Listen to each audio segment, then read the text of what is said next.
किस्से गलियारों के पेश करते हैं सादत हसन मंटो की लिखी कहानी तीन मोटी औरतें। एक का नाम मिसेस रिचमैन था और दूसरी का नाम मिसेस सतलव। एक बेवा थी तो दूसरी दो शोहरों को तलाक दे चुकी थी। तीसरी का नाम मिस बेकन था, वो अभी नाकद खदा थी। उन तीनों की उम्र 40 के लगभग थी और जिंदगी के दिन मजे से कट रहे थे। मिसेस सतलव के खद्दोखाल मोटापे की वजह से भद्दे पड़ गए थे। उसकी बाहें, कंधे और कूल्हे भारी मालूम होते थे, लेकिन इस अधेड़ उम्र में भी वो बन संवर कर रहती थी। वो नीला लिबास सिर्फ इसलिए पहनती थी कि उसकी आंखों की चमक नुमायां हो, और बनावटी तरीकों से उसने अपने बालों की खूबसूरती भी कायम रखी थी। उसे मिसेस रिचमैन और मिस बेकन इसलिए पसंद थीं कि वो दोनों उसकी निस्बत मोटी थीं, और चूंकि वो उम्र में भी उनसे कदरे छोटी थी, इसलिए वो उसे अपनी बच्ची की तरह ख्याल करती। ये कोई नापसंदीदा बात न थी। वे दोनों खुश तबीयत थीं। अक्सर तफरीहन उसके होने वाले मंगेतर का जिक्र छेड़ देती।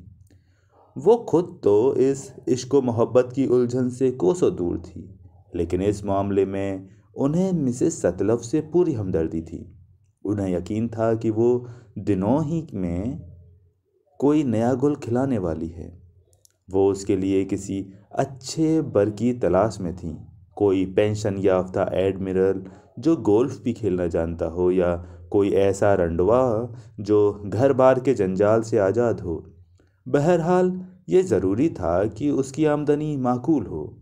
वो बड़े गौर से उनकी बातें सुनती और दिल ही दिल में हंस देती। इसमें कोई शक नहीं कि वो एक बार फिर शादी का तजुर्बा करना चाहती थी, लेकिन शौहर के इंतखाब में उसका मिजाज मुख्तलिफ था।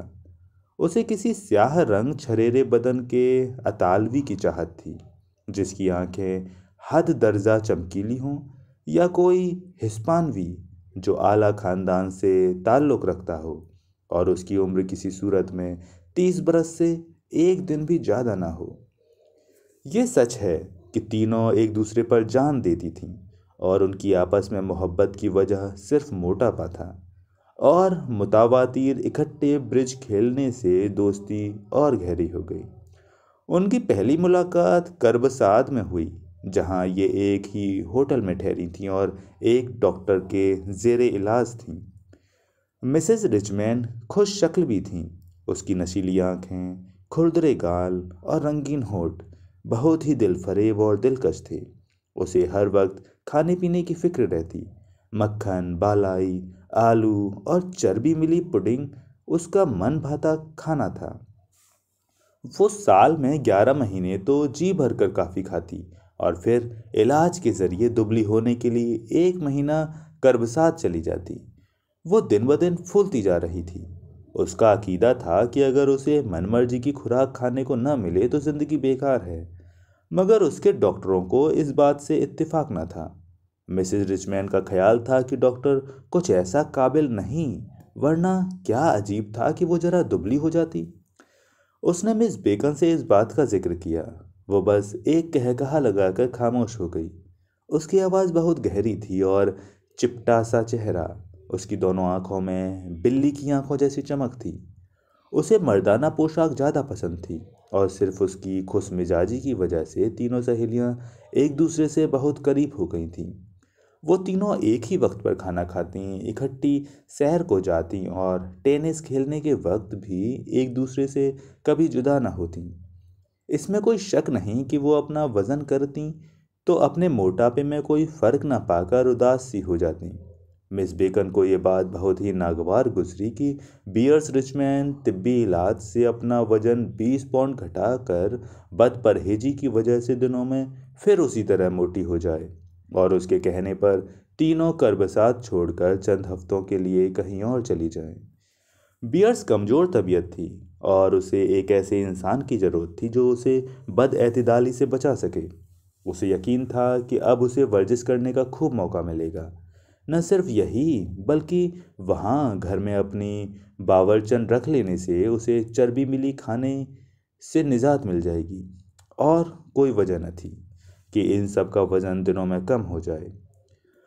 मिसेस सतलफ अपने घर में अनोखे इरादे बांध रही थी। उसे यकीन था कि वहाँ दिनों में उसका रंग निखर जाएगा और अपने लिए कोई छैला बांका अतालवी फ्रांसीसी या अंग्रेजी तलाश करेगी। वो तीनों हफ्ते में सिर्फ 2 दिन उबले हुए अंडे और टमाटर खाती और हर सुबह उठकर अपना वजन करती। मिसेस सतलफ का वजन अभी सिर्फ 154 पाउंड रह गया और वो तो गोया अपने आप को एक जवां साल समझने लगी। मिसेस बेकन और मिसेस रिचमैन के मोटापे में भी काफ़ी फर्क पड़ गया। वो तीनों मुतमईन नजर आती थीं, लेकिन ब्रिज खेलने के लिए एक चौथे खिलाड़ी की जरूरत ने उन्हें एक हद तक परेशान कर दिया। वो सुबह सवेरे ढीले ढाले पजामे पहने चबूतरे पर बैठी दूध में खांड मिलाए बगैर चाय पी रही थीं और साथ साथ डॉक्टर बर्ट के तैयार किए हुए बिस्किट भी खा रही थीं, जिनके मुत्तलिक ये गारंटी दी गई थी कि वो चर्बी से बिल्कुल पाक है। नाश्ते के वक्त मिस बेकन ने इत्तेफाकन लीना का जिक्र किया। वो कौन है? मिसेस सतलफ ने पूछा। वो मेरे उस चचेरे भाई की बीवी है जिसका हाल ही में इंतकाल हुआ है। वो गुज़िश्ता दिनों आसाब शिकनी का शिकार रही। क्यों ना उसे 2 हफ्ते के लिए यहाँ बुला लें? क्या वो ब्रिज खेलना जानती है? क्यों नहीं, उसके यहाँ आने से किसी दूसरे की जरूरत भी न रहेगी। बात तय हो गई। लीना को बुलाने के लिए तार भेजा गया और वो तीसरे दिन आ पहुंची। मिस बेकन उसे स्टेशन पर लेने गई। शौहर की मौत की वजह से लीना के चेहरे पर गम के आसार नुमायां थे। मिस बेकन ने उसे 2 साल से नहीं देखा था, इसलिए बड़ी गर्मजोशी से उसका मुंह चूम लिया। तुम बहुत दुबली हो, उसने कहा। लीना मुस्कुरा दी। गुज़िश्ता दिनों मेरी तबीयत अलील रही और अब तो वजन भी बहुत कम हो गया है। मिस बेकन ने एक सर्द आह भरी, लेकिन यह जाहिर न हो सका कि उसकी वजह रस्क थी या लीना से हमदर्दी। वो उसे एक पुरफिज़ा होटल में ले गई जहां दोनों सहेलियों से उसका तारुफ कराया गया। उसकी बेकसी देखकर मिसेस रिचमैन का दिल भर आया और उसके चेहरे की जर्दी ने मिसेस सतलफ को भी बहुत मुतासिर किया। होटल में थोड़ी देर तफरीह के बाद वो लंच के लिए अपनी क्यामगाह को चल दी। मुझे कुछ रोटी चाहिए। लीना के ये अल्फाज सहेलियों के कानों पर बहुत गिरा गुजरे। वो तो 10 साल हुए उसे छोड़ चुकी थी। हालांकि मिसेस रिचमैन ऐसी लालची औरत भी रोटी से परहेज करती थी। मिसेस बेकन ने अजराह मेहमान नवाजी खानसामा से कहा कि फौरन हुक्म की तालीम करें, थोड़ा मक्खन भी। किसी गैर मरई कुव्वत ने एक लम्हे के लिए उन सब के होंठ सी दिए। गालिबन घर में मक्खन मौजूद नहीं, अभी खानसामा से पूछती हूँ। मिस बेकन ने किसी कदर तवक्कुफ से जवाब दिया। मक्खन रोटी बहुत पसंद है, लीना ने मिसेज रिचमैन से मुखातिब होकर कहा और खानसामा से रोटी लेकर बड़े इत्मीनान से उस पर मक्खन लगाया। मिस बेकन बोली, हम यहाँ बहुत सादा गिज़ा की आदी हैं। लीला ने मछली के टुकड़े पर मक्खन लगाते हुए कहा। मुझे जब तक मक्खन रोटी आलू और बालाई मिलती रहे बहुत मुतमईन रहती हूँ। अफसोस कि यहाँ कहीं बालाई नहीं मिलती, मिसेज रिचमैन ने कहा। ओह, लीना बोली। लंच पर बगैर चर्बी के कबाब भुने गए। उसके अलावा पालक थी और दम बख्त नाशपातियाँ भी।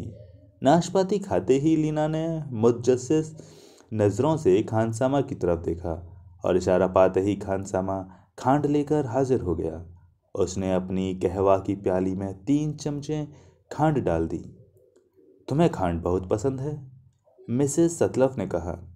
हमें तो सैक्रीन ज़्यादा मरगूब है, मिस बेकन ने एक टिकिया अपनी प्याली में डालते हुए कहा। यह तो एक बेलज्जत शय है, लीना ने जवाब दिया। मिसेस रिचमैन मुंह बनाकर और ललचाई हुई नज़रों से खांड की तरफ देखने लगी। मिस बेकन ने उसे जोर से पुकारा और एक सर्द आह भरकर उसने भी मजबूरन सैक्रीन की टिकिया उठा ली। लंच से फारिग होने के बाद वो ब्रिज खेलने लगी।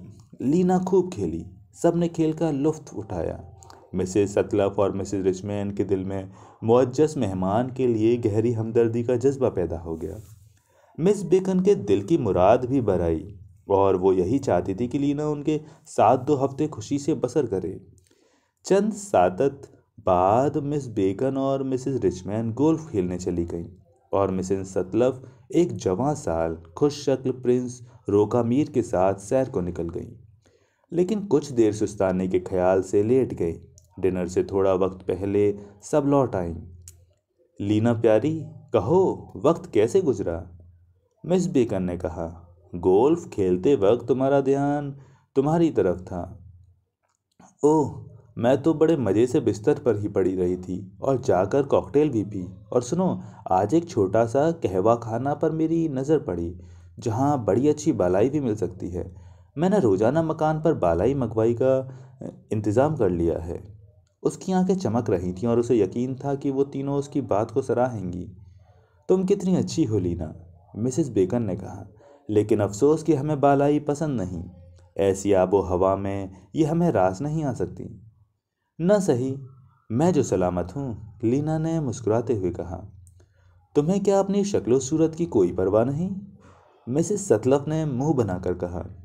मुझे तो डॉक्टर ने बालाई खाने को कहा है। क्या? उसने मक्खन, रोटी, आलू और चारों ही चीज़ें तजवीज़ की हैं। बेशक, तुम्हारी सादी गिज़ा से मैं यही मुराद लेती हूँ। तुम यकीनन बहुत मोटी हो जाओगी, लीना खिलखिला कर हंस दी। रात को उसके सो जाने पर देर तक तीनों नुक्ताचीनी करती रहीं। आज शाम उनकी तबीयत कितनी शगुफ्ता थी, लेकिन अब मिसेस रिचमैन बेजार सी नजर आने लगी। मिसेस सतलव अलग जली बैठी थी और मिस बेकन का मिजाज भी बरहम हो चुका था। मैं कतई बर्दाश्त नहीं कर सकती कि वो मेरा मन भाता खाना मेरी आंखों के सामने बैठकर उड़ाए, मिसेस रिचमैन ने जरा तल्खी से कहा। ये तो कोई भी बर्दाश्त नहीं कर सकता, मिस बेकन ने जवाब दिया। आखिर तुमने उसे यहाँ बुलाया ही क्यों हो? मुझे इस बात की क्या खबर थी? अगर उसके दिल में अपने मरहूम शौहर का जरा भी ख्याल होता तो वो कभी पेट भर कर न खाती। उसे फौत हुए अभी 2 महीने तो गुजरे हैं। अजीब मेहमान है कि उसे हमारी मर्जी का खाना नहीं पसंद। सुना, वो कल क्या कह रही थी? उसे डॉक्टर ने मक्खन, रोटी, आलू और बालाई खाने को कहा है। उसे तो फिर किसी सैनिटेरियम का रुख करना चाहिए। वो मेहमान है तो तुम्हारी, हमारा तो उससे कोई रिश्ता नहीं। मैं तो मुतवादिर 2 हफ्ते तक उस पेटू का तमाशा देखती रही हूँ। सिर्फ खाने पीने को जिंदगी का मकसद समझ लेना बड़ी बेहूदगी है। तुम क्या मुझे बेहुदा पुकार रही हो? मिसेस सतलफ ने कहा। आपस में बदगुमानी से क्या फ़ायदा? मिसेस रिचमैन ने बात काट कर कहा। मैं हरगिज़ बर्दाश्त नहीं कर सकती कि तुम हमारे सोते में बावर्ची खाना में घुसकर खाती पीती रहो। इन अल्फाज ने मिस बेकन के तन बतन में एक आग लगा दी। वो उछलकर खड़ी हो गई। मिसेस सतलफ, अपनी जवान संभालो। तुम क्या मुझे इतना ही कमीना ख्याल करती हो? आखिर तुम्हारा वजन क्यों नहीं कम होता? बिल्कुल गलत, मेरा तो सेरों वजन कम हो गया है। वो बच्चों की तरह फूट फूट कर रोने लगी और आंसू उसकी आंखों से टपक टपक कर छाती पर गिरने लगे। प्यारी, तुम मेरा मतलब नहीं समझी। ये कहकर मिसेस सतलव घुटनों के बल झुकी और उसके जिस्म को अपनी आगोश में लेने की कोशिश की। उसका भी दिल भर आया और आंखों से आंसुओं की लड़ी जारी हो गई। तो क्या मैं दुबली दिखाई नहीं देती? मिस बेकन ने हिचकी लेते हुए कहा। हाँ, बेशक, मिसेस सतलफ ने भर्राई हुई आवाज में जवाब दिया। मिसेस रिचमैन भी, जो फितरतन नहायत कमज़ोर तबीयत वाक़ा हुआ करती थी, अब रोने लगी। ये मंजर बहुत रिक्कत खेज था। मिस बेकन ऐसी औरत को आंसू बहाते देखकर संगदिल इंसान भी मौम हो जाता।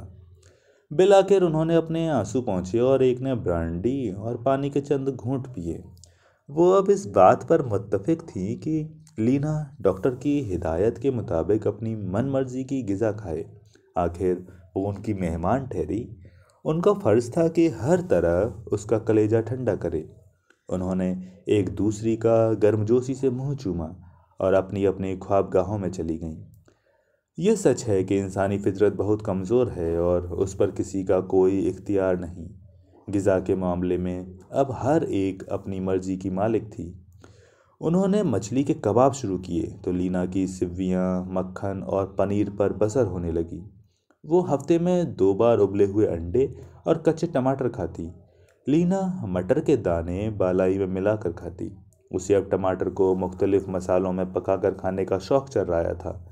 उसका खानसामा भी बड़ा बामजाक था। वो हर बार एक बेहतर चीज़ तैयार करके मेज पर चुन देता। लीना ने एक मौके पर यह भी कहा कि डॉक्टर ने उसे लंच पर बरगंडी की अर्गवानी शराब और डिनर पर शैंपेन इस्तेमाल करने को कहा है। इन अल्फाज ने तीनों सहेलियों को दम बखुद कर दिया। वो अभी अभी हंस खेल रही थी, लेकिन यकायक कैफियत बदल गई। मिसेस रिचमैन का तो गोया रंग जर्द पड़ गया। मिसेस सतलव की नीली आंखों में एक खौफनाक सी चमक पैदा हो गई और मिस बेकन की आवाज़ भर्रा गई। ब्रिज खेलते वक्त वो बड़े नर्म लहजे में एक दूसरे से बात किया करती, लेकिन अब बात बात पर बिगड़ने लगी।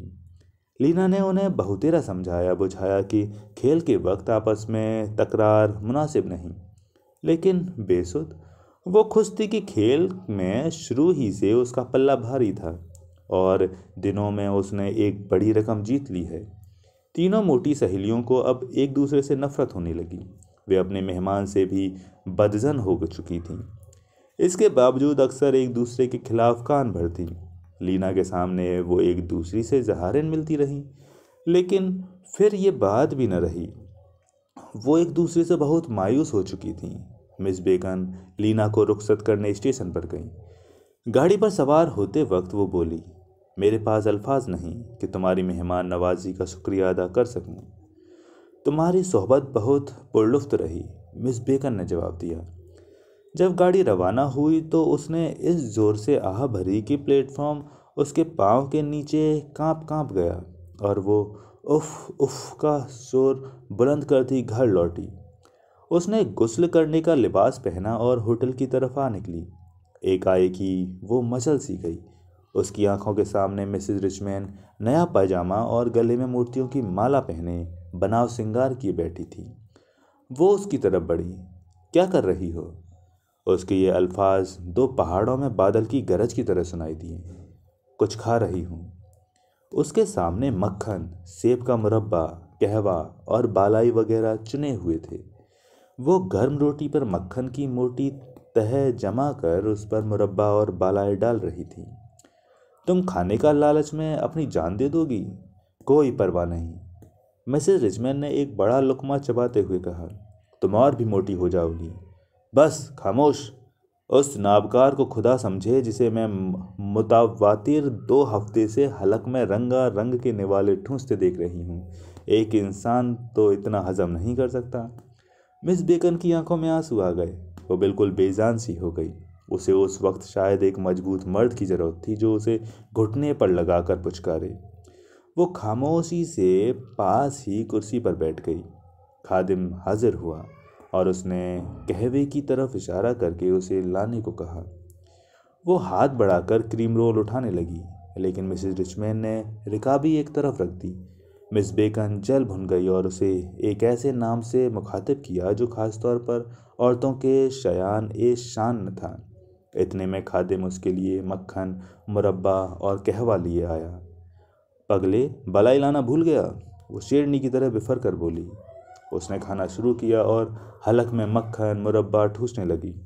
होटल में अब रंगारंग के इंसानों की चहल पहल नजर आने लगी। मिसेस सतलव भी प्रिंस रोकामीर के साथ चहलकदमी करती इधर आ निकली। वो पहले अपने गिर्द एक रेशमी लिबादा मजबूती से लपेटे हुई थी ताकि इस तरह वो कुछ दुबली दिखाई दे। अपनी ठोड़ी का नुक्स छुपाने के लिए उसने सर को ऊपर उठाया हुआ था। वो बहुत मसरूर थी, एक दोशीजा की तरह। प्रिंस उससे इजाज़त देकर 5 मिनट के लिए मर्दाना कमरे में अपने बाल संवारने गया और वो भी अपने रुखसारों को गाजा चमकाने के लिए जनाना कमरे की तरफ आई। एकाएकी उसकी नज़र अपनी दोनों सहेलियों पर पड़ी। वो रुक गई। तुम पेटू हैवान! वो कुर्सी पर बैठ गई और खादिम को आवाज़ दी। उसके जहन में अब प्रिंस का ख्याल भी उतर चुका था। आंख झपकते ही खादिम हाजिर हो गया। मेरे खाने को भी यहीं लाओ और मेरे लिए सेवइयाँ। मिस बेकन, मिसेस रिचमैन पुकार उठी। बस खामोश, तो मैं भी यहीं खाऊंगी। कहवा लाया गया और क्रीम रोल और बलाई भी। वो गर्म रोटी पर बालाई तह जमा कर खाने लगी। मुरब्बे के बड़े चमचे हलक में ठूंसे गए। वो गोया एक खास एहतिमाम से खा रही थी। ऐसा मौका पर मिसेस सतलव के लिए प्रिंस से लगाव एक बेमानी बात थी। मैंने 25 साल से आलू नहीं खाए, मिस बेकर ने धीमी आवाज़ में कहा। मिसेज रिचमैन ने फौरन खादिम को तीनों के लिए भुने हुए आलू लाने को कहा। एक लम्हे के बाद भुने हुए आलू उनके सामने थे और वो बड़े चटकारे लेकर खाने लगी। तीनों सहेलियों ने एक दूसरे की तरफ देखा और सर दाहें बढ़ने लगी। अब उनके दरमियान गलतफहमी रफ हो चुकी थी और दिलों में इंतहाई मोहब्बत का जज्बा मौजूद था। उन्हें यकीन न आता था कि आज से पहले वो एक दूसरे से कताए ताल्लुक़ पर आमादा हो चुकी थी। आलू अब ख़त्म हो चुके थे। होटल में चॉकलेट तो ज़रूर होंगे, मिसेस रिचमैन ने कहा। क्यों नहीं? एक लम्हा बाद मिस बेकन अपना मुंह खोले हलक में चॉकलेट ठूस रही थी। उसने दूसरे पर हाथ डाला और मुंह में डालने से पहले दोनों सहेलियों की तरफ नज़र उठाए नाबकार लीना को कोसने लगी। तुम जो चाहे कहो, लेकिन यह हकीकत है कि वो ब्रिज खेलना नहीं जानती। बेशक, मिसेस सतलफ ने इत्तेफाक करते हुए कहा। मिसेस रिचमैन का जहन उस वक्त किसी लजीज केक की फिक्र में था।